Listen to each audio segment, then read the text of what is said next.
Mon frère, ma soeur, tu aimes ton argent, tu aimes tes voitures, tu aimes tes meubles, tu aimes tes bijoux, tu aimes tes vêtements, tu aimes tes chaussures, tes sacs à main, tu aimes tes meubles. Tu les as achetés très cher. Tu ne portes que des marques.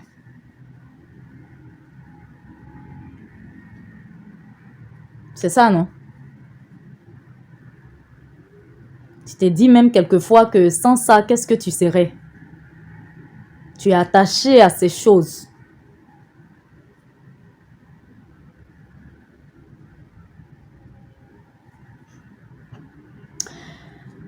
Je pense que le monde entier sait ce que le Maroc a vécu dans la nuit du 8 au 9 septembre. Un séisme, un tremblement de terre, pour parler plus simplement. Bon, moi, je ne pourrais pas vraiment décrire la situation que j'ai vécue. Je ne pourrais pas vraiment exactement expliquer cela. Je préfère prendre un cas pratique, donc un cas que j'ai vécu. Mais sinon, ça peut être plusieurs choses. Et je n'aimerais pas également te coller un malheur, quelque chose qui n'était pas encore arrivé. Donc, je préfère prendre le cas qui m'est arrivé moi proprement pour expliquer la situation en fait. Mais ça peut être un tremblement de terre, ça peut être un incendie, ça peut être une inondation, ça peut être, oui, un incendie, donc un gaz qui explose. Et ça peut être une situation que n'importe qui peut vivre. Personne n'est à l'abri, personne n'est épargné. Sauf Dieu qui est tranquille sur son trône, là-bas, dans son ciel, où il ne peut pas avoir de catastrophes naturelles. Donc, comme je disais, moi, je ne peux pas vraiment expliquer une peur que j'ai vécue parce que je n'étais pas chez moi quand ça s'est passé. Et moi, je suis à l'immeuble. Donc, je me demande ce que ce serait parce que ceux qui sont à l'immeuble, franchement, ceux qui sont à l'étage, ils ont plus senti les secousses. Franchement, ça faisait plus peur à l'étage. Parce que les gens disaient que les bâtiments, même, le bâtiment bougeait comme ça. Moi, j'étais à l'église, on était à une veillée de prière. Et vu que c'était sur une surface plate, donc franchement, c'est le lendemain que moi, je me suis rendu compte que je venais de vivre un tremblement de terre.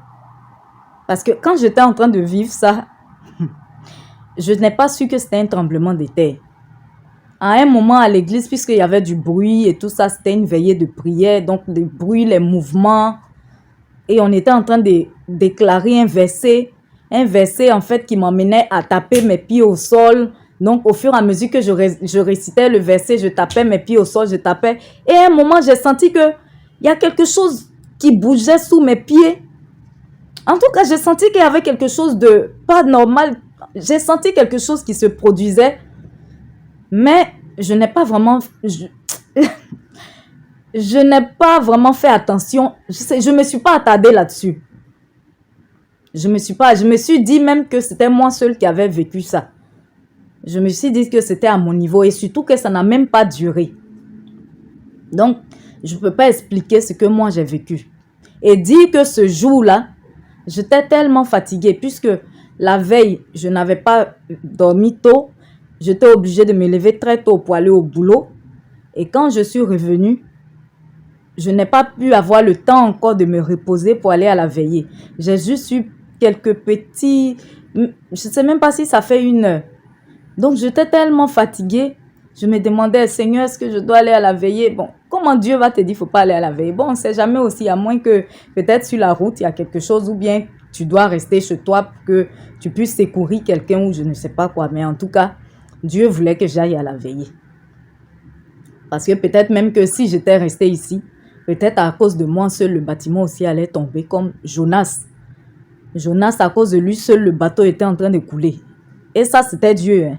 C'était l'œuvre de Dieu. Ce n'était pas le diable. Parce qu'il refusait de faire l'œuvre de Dieu, Jonas. Lui, il fuyait Dieu. Comment toi, tu peux fuir Dieu? Dieu, tu peux le fuir comment? Non, lui, il refusait de faire l'œuvre de Dieu. Il était en train de fuir. Et comme on ne peut pas fuir Dieu, Dieu aussi le suivait où il fuyait. Donc, à cause de lui seul, toutes les personnes qui étaient dans le bateau ont failli mourir. Donc, j'étais là dans mon hésitation. Seigneur, je m'en vais, Seigneur. Moi-même, là, je sais que Dieu ne peut pas me dire de partir. Mais je demandais, je posais la question quand même. Donc,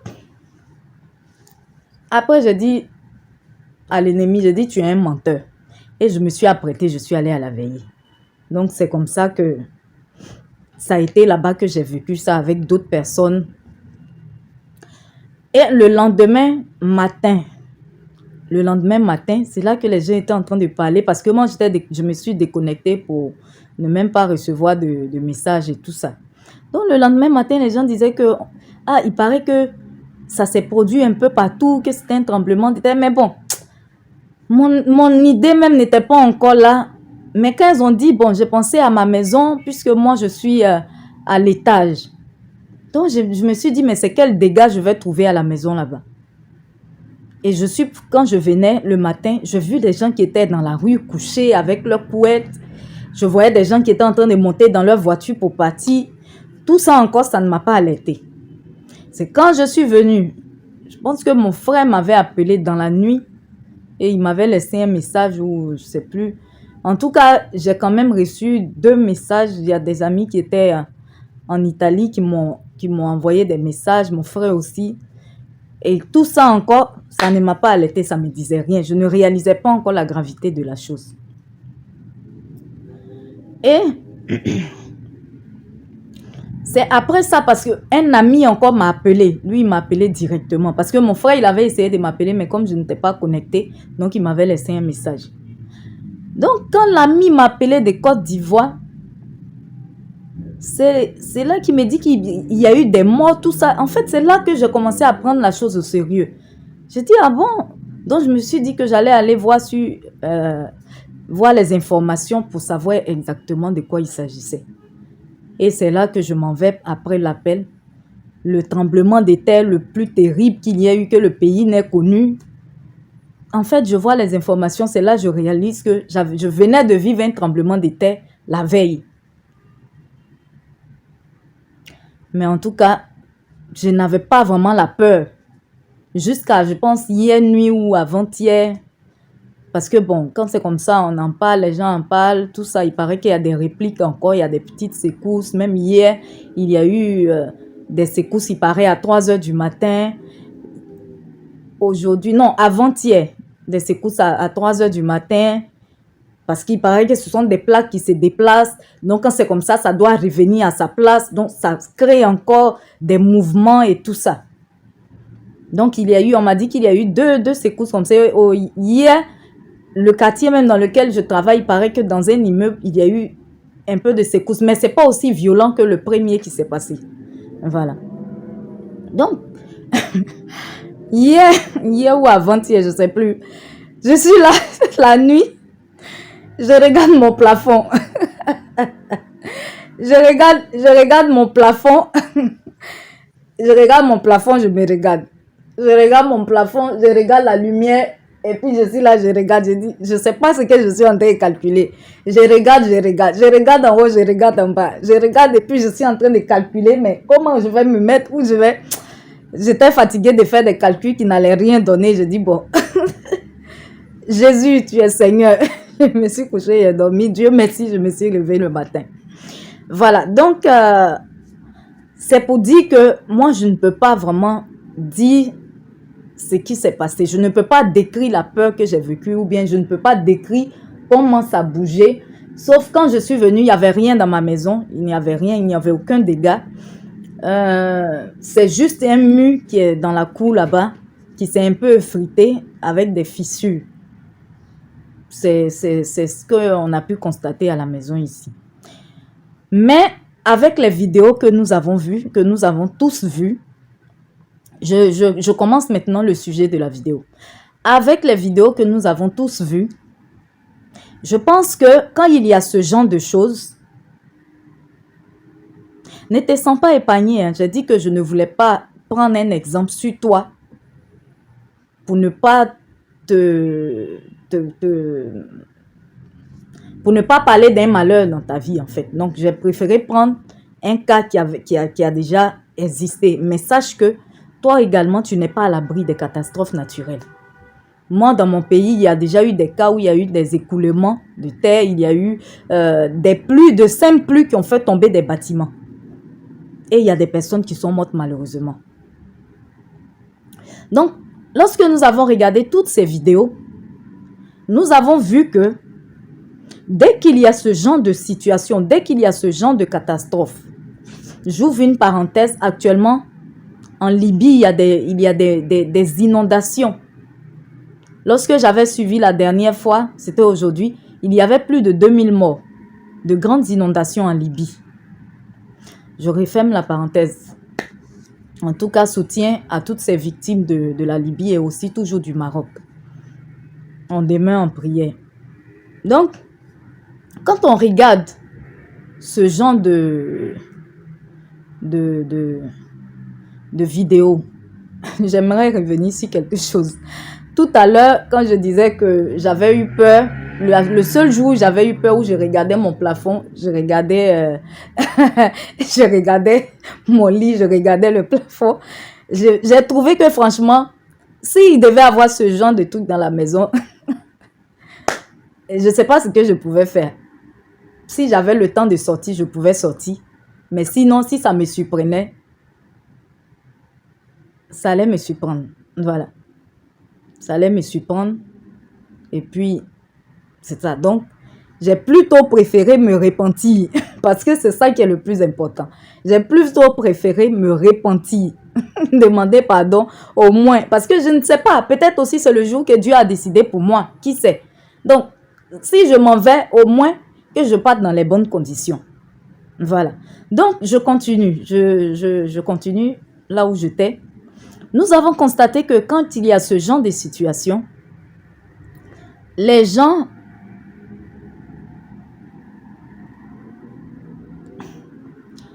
le réflexe des gens, c'est quoi?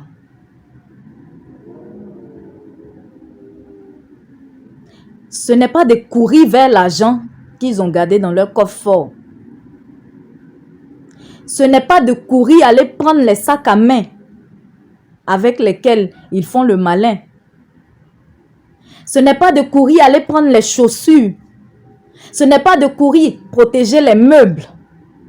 Ce n'est pas de dire non, j'ai acheté mes carreaux très chers, je les ai commandés dans un pays étranger. Vraiment, c'est des carreaux de qualité.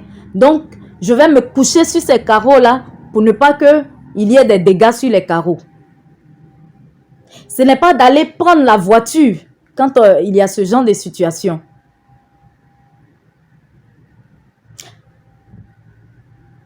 Le réflexe que l'homme a dans ce genre de situation, c'est de sauver sa vie. Même quand on est en peignoir, même quand on est en petite culotte, que le danger nous surprend, la première des choses que nous faisons, c'est de sauver notre vie. Le matériel même, on l'oublie. Le matériel, on n'y pense même pas. C'est-à-dire que la chose à laquelle on n'avait jamais accordé de valeur, lorsque tout allait bien, c'est en ce moment, quand on est en danger, qu'on se rend compte que la chose la plus importante, c'est notre vie. Et que ce ne sont pas les chaussures, les voitures et autres, mais notre vie que nous cherchons à sauver. Le réflexe, nous courons pour nous mettre à l'abri. Et nous n'allons pas avec les sacs à main, ni les voitures, ni les carreaux, ni les meubles. Tout ça, nous les laissons. On préfère même sauver la vie, que la maison soit détruite. Mais tant qu'on est en vie, pour nous, c'est l'essentiel. Et c'est malheureusement, lorsqu'il y a des dangers, que nous réalisons l'importance, la valeur de notre vie. La vie à laquelle on n'accorde pas généralement de valeur. Que nous méprisons même quelquefois. Certains jusqu'à aller vendre cette vie-là à l'ennemi. Mais mon frère, ma soeur,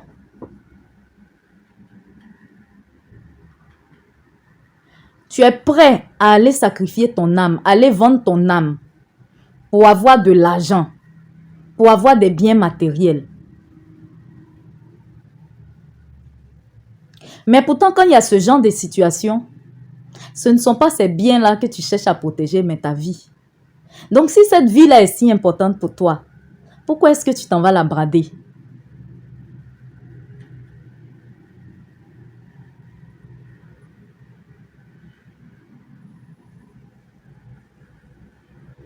Et dans ce genre de situation, c'est pas vraiment partir qui est le grand problème. Parce que de toutes les façons, nous allons tous quitter cette terre. Cette terre-là, personne ne deviendra une pierre. Chacun aura son tour. Dieu a déjà décidé une date.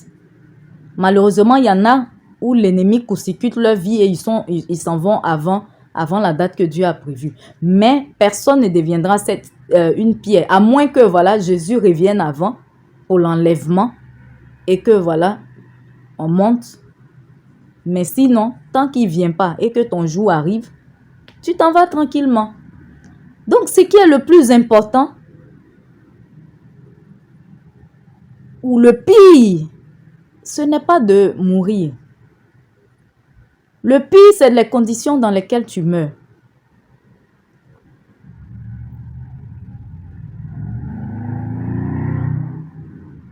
Aujourd'hui, on aurait appris que peut-être quand c'est arrivé, peut-être le lendemain, on aurait appris que, ah voilà, la sœur n'est plus. Les nécrologues allaient maintenant me rendre populaire en allant écouter toutes les vidéos qu'ils négligeaient avant, en les partageant. On allait avoir les faux posts, ma coach spirituelle, RIP, ma confidente, ma soeur d'une autre mère, tout ça, on allait voir ça. Les vrais aussi qui allaient dans la souffrance, en tout cas, que Dieu vous bénisse. Les personnes qui m'aiment vraiment. Mais bon, heureusement, Dieu en a décidé autrement, mais Dieu pouvait aussi décider que peut-être c'était là le jour. Mais dans quelles conditions est-ce que je partais? Dans quelles conditions est-ce que ce jour-là, je ne m'étais pas mise dans une condition où il n'y avait pas la protection de Dieu sur moi, ou bien où il n'y avait pas la paix entre Dieu et moi, et je partais, où allait mon âme? Où allait mon âme?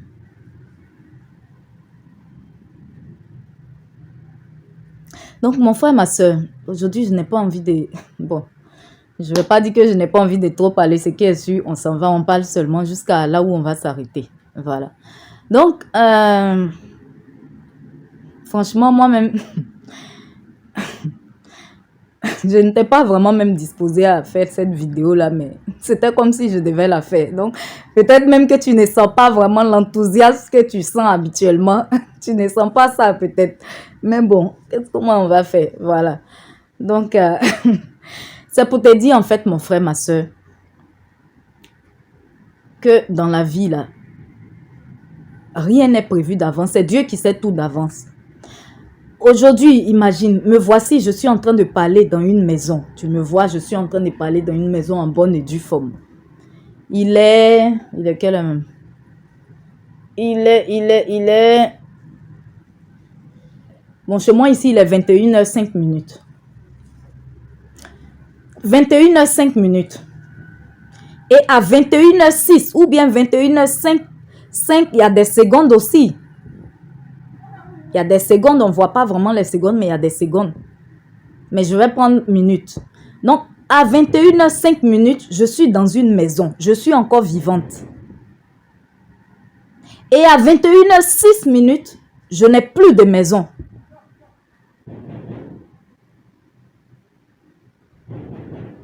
Qui fait du bruit en bas là-bas? Je n'ai plus de maison.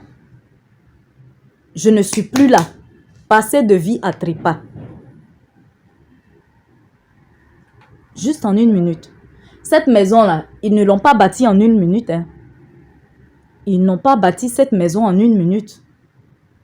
Bon, ici aussi, comme les gens construisent tellement vite les maisons, mais il y a des gens, imagine, des personnes, des indus labeurs, des économies de combien d'années? Des constructions qui ont été faites sur des années. En une fraction de seconde. Seconde, même pas minute. Parce que le tremblement de terre, il n'a même pas duré 1 minute. En une fraction de seconde. Et puis tout bascule. L'homme pense qu'il peut se comparer à Dieu. Parce que Dieu lui a donné l'intelligence. Parce que Dieu l'a fait de peu inférieur à lui. Parce que Dieu lui a demandé de dominer. Dieu lui a permis de dominer la terre. L'homme pense que il est l'égal de Dieu. Mais c'est dans ce genre de truc-là, nous voyons que l'homme n'est pas Dieu, il ne peut jamais être Dieu. Au ciel, là-bas, il n'y a pas inondation. Il n'y a pas tremblement de terre. Tout est rose. Tout n'est que louange, adoration, tranquille. Parce qu'il contrôle, il maîtrise tout.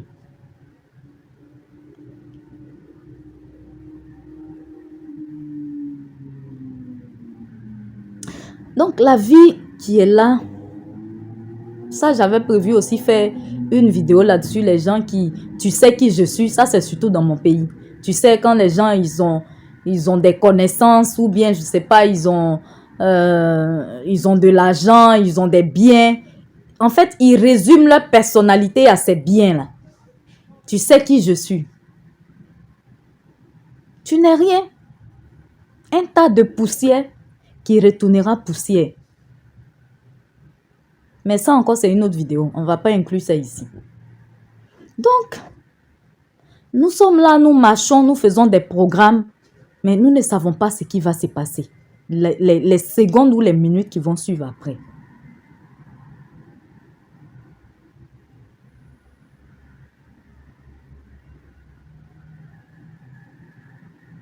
La Bible nous dit, cherchez premièrement le royaume des cieux et le reste vous sera donné par la suite. Mais nous avons remarqué que nous les hommes, c'est d'abord le reste là. C'est de ça que nous faisons le principal, c'est-à-dire les choses éphémères de ce monde.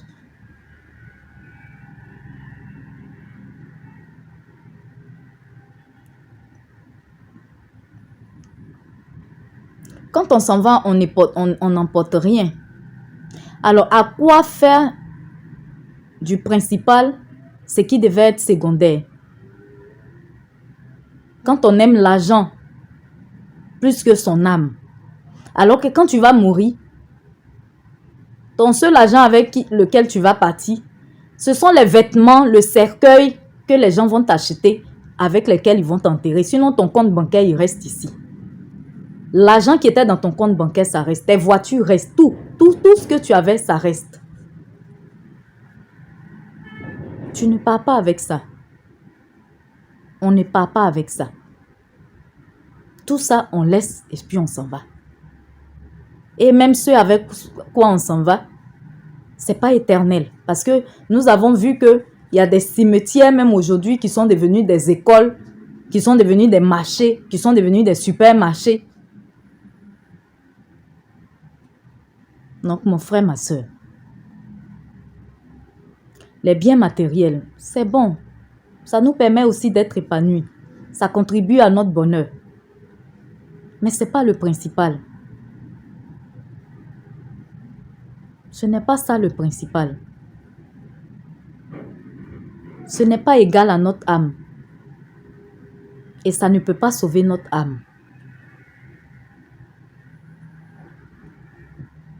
Donnons sincèrement notre vie à Jésus. Sincèrement. Parce que je n'ai pas dit je crois en Jésus ou bien parce que je vais à l'église. Je dis seulement dans ma bouche. Je confesse ça seulement dans ma bouche. Seulement dans ma bouche. Ou bien parce que chaque dimanche je suis à l'église. Donc je me dis que je suis chrétienne. Non.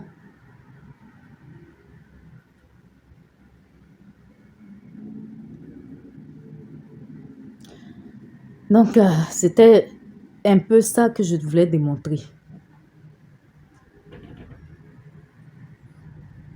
Le pire, ce n'est pas de quitter ce monde-là. C'est vrai que personne n'a envie de... Personne ne fait un programme aussi pour dire que moi là, je veux aller bientôt. À moins les gens qui sont vraiment malades, souffrants, qui souffrent chaque jour et qui n'en peuvent plus, qui ne peuvent plus tenir. Que le Seigneur leur vienne en aide.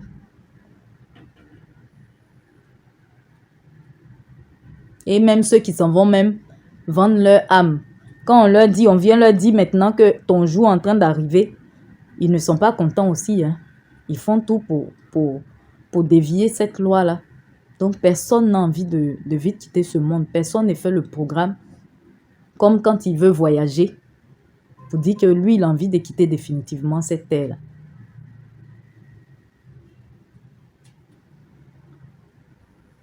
Accrochons-nous au principal. Les chrétiens qui lisent la Bible savent que Jésus avait déjà annoncé toutes ces choses. Les tremblements de terre, les inondations, les famines, les guerres, tout ce que nous voyons là, c'est déjà annoncé dans la Bible. C'est des choses qui doivent arriver.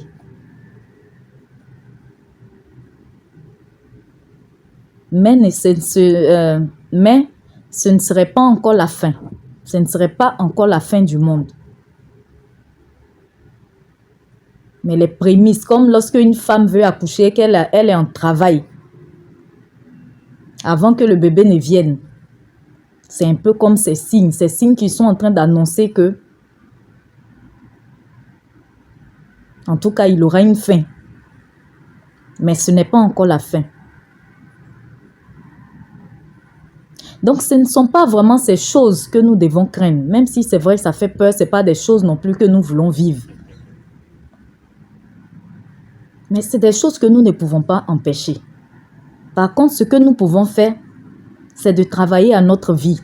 Afin que, si malheureusement, dans ces choses, il nous arrivait malheur, il nous arrivait de quitter définitivement cette terre, que nous partons en bonne condition pour le repos éternel de notre âme.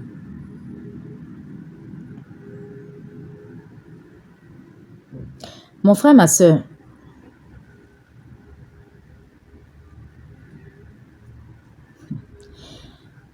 il ne faut pas négliger de manière générale, je dirais, certaines relations humaines. Il ne faut pas toujours considérer comme des personnes qui t'aiment, des personnes qui s'inquiètent pour toi, les personnes avec qui tu es tout le temps en contact, les personnes avec qui tu parles tout le temps, ou les personnes desquelles tu es vraiment proche.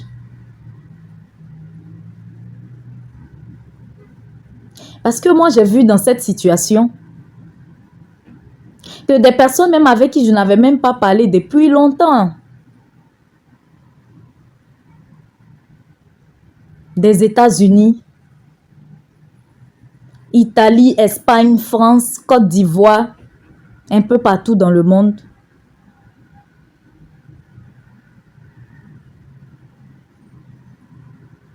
qui m'ont appelé, qui m'ont envoyé des messages, qui se sont inquiétés pour moi, pour savoir comment j'allais après cette situation.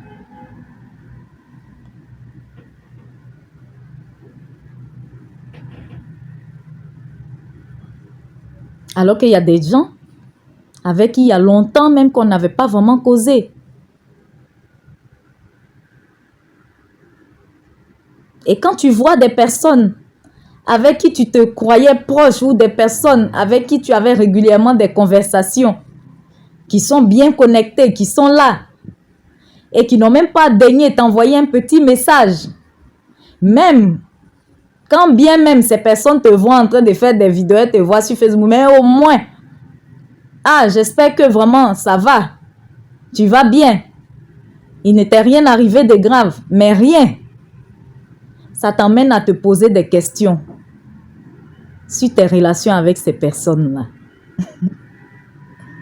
Parce que ça veut dire qu'en principe, ces personnes s'en foutent. Elles n'en ont rien à foutre que tu sois vivant ou mort. Vivant ou morte.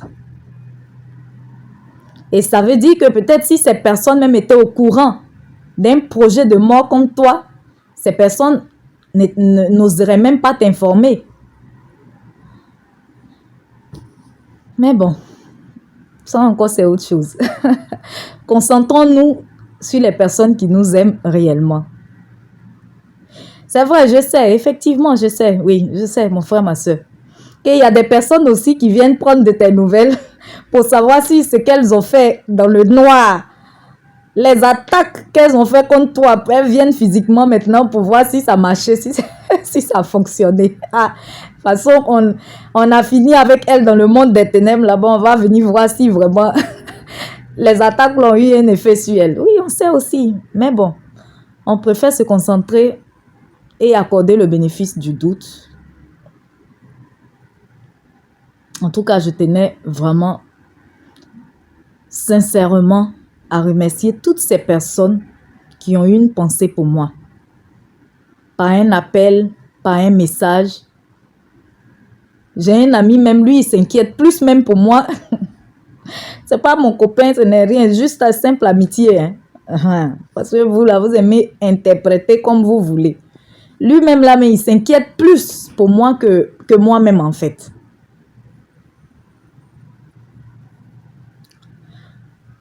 Alors, c'était juste ça. Concentrons-nous sur l'essentiel. Ne négligeons pas certaines relations. Ce n'est pas parce que peut-être il y a longtemps tu n'as pas parlé avec une personne ou bien parce que tu n'es pas tout le temps en contact avec une personne que ça explique forcément un désintérêt. Quelquefois, nous faisons de fausses interprétations. Moi, j'étais étonnée quand il y a des gens qui m'ont envoyé des messages.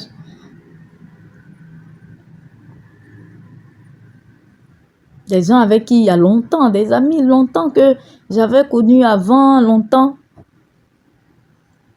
Qu'on n'avait pas parlé, pas parce qu'il y avait eu des histoires ou autres. Ce qui est sûr, on avait toujours les contacts, mais ce n'était pas régulièrement la conversation. Qui m'ont écrit pour me demander comment ça allait, qui se sont inquiétés pour moi.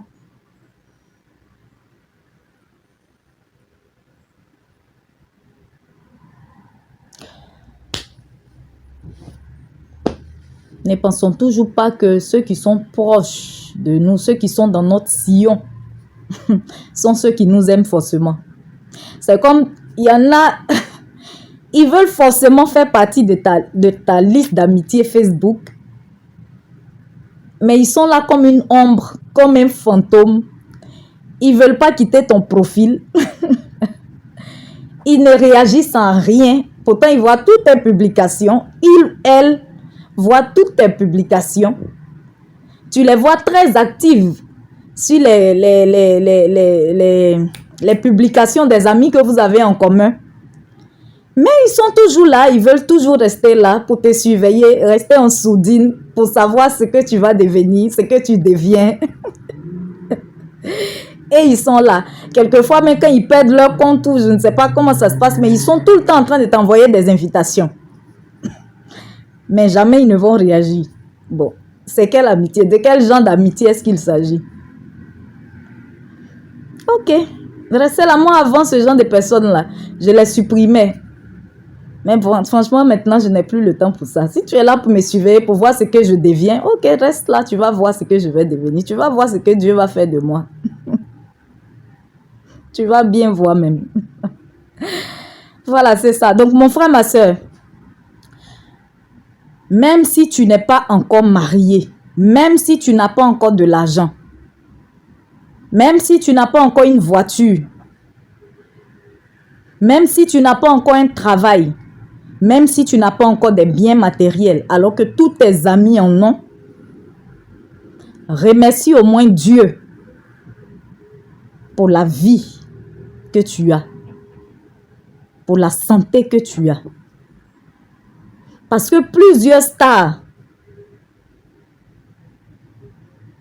quand elles étaient couchées à l'hôpital, et qu'elle ne pouvait même plus les sacs à main de grandes marques, les chaussures de grandes marques, elle ne pouvait même plus porter, que ces chaussures-là ne pouvaient rien faire pour elle.